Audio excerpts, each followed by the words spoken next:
Hi, and welcome to another episode of EMP TV.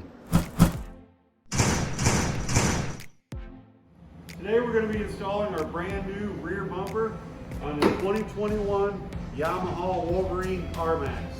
Alright, let's get started. Alright, here's what you're going to get with it. We've got a little diagram.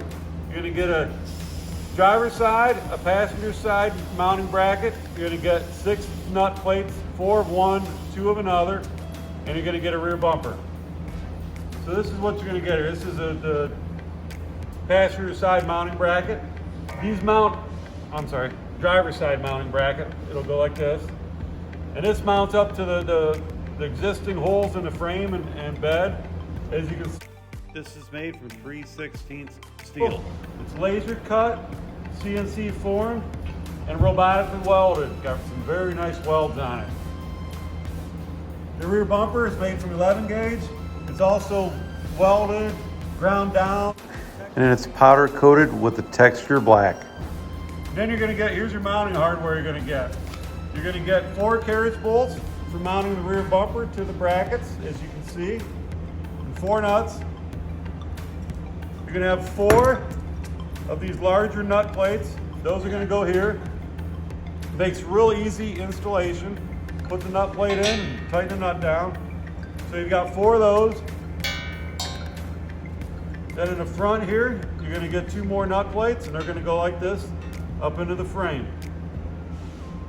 Okay, let's get started.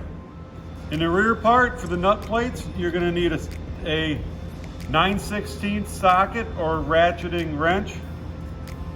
In the front, you're going to need a 1/2 inch socket. Okay, let's do it.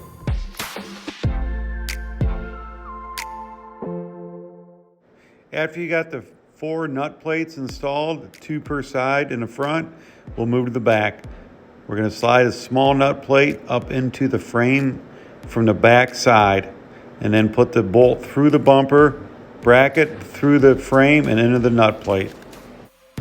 Okay, now we're going to install the bumper onto the 2 brackets. Now we didn't tighten anything yet, we've left it loose. That'll make it easier to install it, and we will tighten everything down at the end. So we're going to slide the bumper over like this. Taking the carriage bolts. 2.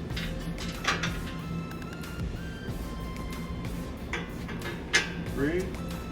4. Everything fits together real nice. Then you're going to take your 9/16 wrench and the last bolt nuts we got left, and you're going to tighten down all of the hardware now.